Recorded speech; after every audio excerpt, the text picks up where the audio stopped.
Hey there, are you a hospital administration student? Then this video is for you. Let's have some great updates in hospital administration. Telemedicines. Remote health service bring doctors and patients together from anywhere, offering advice, care and monitoring without the need to travel. AI in healthcare. Artificial intelligence enhance diagnose tailored treatments and help predict health customs for more personalized care.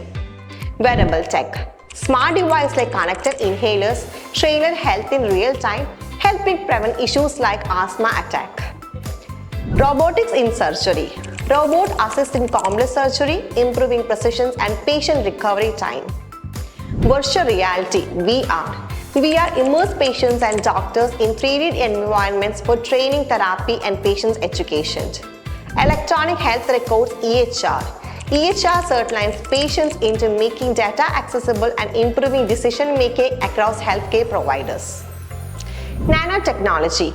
Teeny tech for big impact. From smart patches to precise drug delivery, nanotech help improving treatment options. 3D printing. 3D printing creates custom implants, prosthetic and soon could make organs for transplant. Hope this video helped you. Subscribe our channel for more information like this.